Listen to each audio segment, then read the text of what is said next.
نحمده ونصلي على رسوله الكريم اما بعد فاعوذ بالله من الشیطان الرجیم بسم اللہ الرحمن الرحیم رب اشرح لی صدری ویسر لی امری واحلل عقدۃ من لسانی یفقہوا قولی۔ السلام علیکم ورحمۃ اللہ وبرکاتہ۔ صراط مستقیم میں آپ سب کو خوش آمدید۔ پچھلے سبق میں ہم نے پڑھا تھا کہ اللہ تعالیٰ فرماتے ہیں کہ جو لوگ بدبخت ہیں وہ جہنم میں داخل ہوں گے اور وہاں وہ چیختے چلاتے رہیں گے جب تک آسمان اور زمین قائم ہے، وہ اسی میں رہیں گے الا یہ کہ آپ کا پروردگار کچھ اور چاہے، کیونکہ آپ کا پروردگار جو چاہتا ہے اسے کر گزرنے کی پوری قدرت رکھتا ہے۔ پھر اللہ تعالیٰ فرماتے ہیں کہ جو نیک بخت ہوں گے وہ اس وقت جنت میں ہی رہیں گے جب تک زمین اور آسمان قائم ہے، الا یہ کہ آپ کا پروردگار کچھ اور چاہے، اور یہ ایسی بخشش ہوگی جو کبھی منقطع نہ ہوگی۔ پھر اللہ تعالیٰ نبی پاک صلی اللہ علیہ وسلم کو مخاطب کرتے ہوئے فرماتے ہیں کہ جن چیزوں کو یہ لوگ پوچھتے ہیں ان کے بارے میں شک میں نہ رہیے، یہ تو انہیں ایسی ہی اندھی عقیدت سے پوچھ رہے ہیں جیسے ان سے پہلے ان کے باپ دادا پوچھتے تھے، اور ہم بلا کم و کاست انہیں اس کا پورا حصہ دے دیں گے۔ اللہ تعالیٰ فرماتے ہیں کہ ہم نے اس سے پہلے موسیٰ کو کتاب دی تھی اور اس میں بھی اختلاف کیا گیا تھا، اور اگر آپ کے پروردگار کا حکم پہلے سے طے شدہ نہ ہوتا تو ان اختلافات کرنے والوں کے درمیان فیصلہ چکا دیا گیا ہوتا، اور وہ بھی اس کے بارے میں ایسے شک میں پڑے ہوئے تھے جس نے انہیں بے چین کر رکھا تھا۔ ہمارا آج کا سبق آیت نمبر 111 سے لے کر آیت نمبر 115 تک ہے، تو آج کا سبق شروع کرتے ہیں۔ بسم اللہ الرحمن الرحیم۔ وَإِنَّ كُلًّا لَمَّا لَيُوَفِّيَنَّهُمْ رَبُّكَ أَعْمَالَهُمْ إِنَّهُ بِمَا يَعْمَلُونَ خَبِيرٌ۔ ان میں سے ہر ایک کو تیرا پروردگار ان کے اعمال کا پورا بدلہ دے کر رہے گا، یقیناً وہ ان کے اعمال سے باخبر ہے۔ آیت نمبر 112۔ فَاسْتَقِمْ كَمَا أُمِرْتَ وَمَنْ تَابَ مَعَكَ وَلَا تَطْغَوْا إِنَّهُ بِمَا تَعْمَلُونَ بَصِيرٌ۔ بس آپ ثابت قدم رہیے جیسا کہ آپ کو حکم دیا گیا ہے، اور آپ کے وہ ساتھی بھی جنہوں نے آپ کا ساتھ ایمان کی طرف رجوع کیا ہے، اور سرتابی نہ کرنا، کیونکہ جو کچھ تم کرتے ہو اسے وہ دیکھ رہا ہے۔ اللہ تعالیٰ فرماتے ہیں کہ نہ آپ صلی اللہ علیہ وسلم خود اور نہ آپ کے متبعین مخالفین کی باتوں کی پرواہ کریں، اور اللہ کا حکم بجا لانے کے لیے مضبوطی سے ڈٹ جائیں اور اس پہ قائم رہیں، حدود سے تجاوز نہ کریں، اور اللہ تعالیٰ کی قائم کردہ حدود کا پورا خیال رکھیں، اس لیے کہ اللہ تعالیٰ ہر ایک فرد کے تمام تر اعمال سے پوری طرح باخبر ہے۔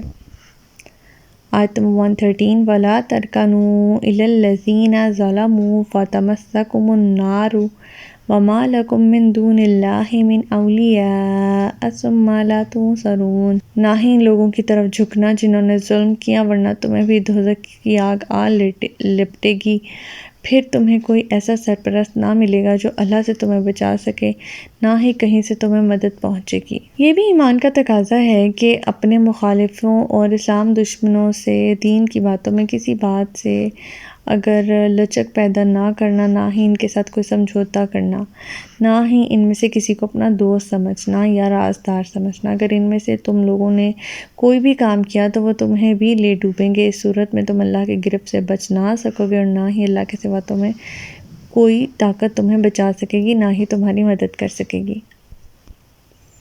آیت نمبر 114۔ وَأَقِیمُوا الصَّلَاةَ طَرَفَیِ النَّهَارِ وَزُلَفًا مِّنَ اللَّیلِ إِنَّ الْحَسَنَاتِ یُذْہِبْنَ السَّیِّئَاتِ ذَلِکَ ذِکْرَیٰ لِلذَّاکِرِینَ۔ نیز آپ دن کے دونوں طرفوں کے اوقات میں اور کچھ رات گئے نماز قائم کیجیے، بلا شبہ نیکیاں برائیوں کو دور کر دیتی ہیں، یہ ایک یاد دہانی ہے ان لوگوں کے لیے جو اللہ کو یاد کرتے رہتے ہیں۔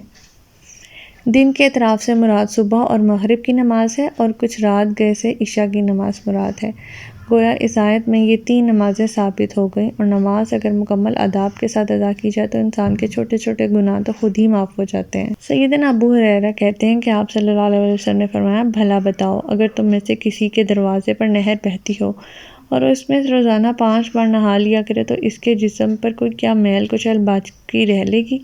لوگوں نے جواب دیا، نہیں، ذرا بھی نہیں۔ آپ صلی اللہ علیہ وسلم نے فرمایا، یہی 5 نمازوں کی مثال ہے، اللہ تعالیٰ ان کے ذریعے گناہوں کو مٹا دیتا ہے، اور یہ بخاری کی روایت ہے۔ اب جو دوسرا پوائنٹ یہاں پہ اللہ تعالیٰ ہمیں سمجھا رہے ہیں کہ نیکیاں برائیوں کو مٹا دیتی ہیں، اس کی یہ صورت ہے کہ جو شخص نیکیاں بکثرت کرے اس کے گناہ معاف ہو جاتے ہیں، دوسرا یہ کہ اس سے برائی کی عادت چھوٹ جاتی ہے، اور تیسرا یہ کہ جس معاشرے میں وہ نیکی کے کام بکثرت ہو رہے ہوں برائیاں از خود وہاں سے رخصت ہونے لگتی ہیں اور سر نہیں اٹھا سکتی۔ نیکیاں بڑھانے اور برائیوں سے بچنے کا بہترین ذریعہ کیا ہے؟ وہ نماز ہے، جس سے اللہ کی یاد تازہ ہوتی رہتی ہے، اور اسی کی طاقت سے انسان کی تمام جو ہوتی ہیں برائیاں وہ دور ہوتی رہتی ہیں۔ آیت نمبر 115، وَاصْبِرْ فَإِنَّ اللَّهَ لَا يُضِيعُ أَجْرَ الْمُحْسِنِينَ، اور صبر کیجئے، اللہ تعالیٰ یقیناً نیکی کرنے والوں کا اجر ضائع نہیں کرتا۔ اس سے پہلی آیت میں اللہ تعالیٰ نے نماز کی تاکید کی ہے، اور اب فوراً ہی اللہ تعالیٰ صبر کی تلقین کریں۔ یہی دو چیزیں ہیں جن کے متعلق مسلمانوں کو آڑے اور مشکل وقت میں اختیار کرنے کا حکم دیا جا رہا ہے۔ تو ہمارا آج کا سبق یہیں تک تھا۔ اللہ تعالیٰ سے دعا ہے کہ اللہ تعالیٰ قرآن پاک کے احکامات میں ہمیں عمل پیرا ہونے کی توفیق عطا فرمائے۔ اللہ پاک ہمیں ہدایت دے کہ جس کے بعد گمراہی نہ ہو۔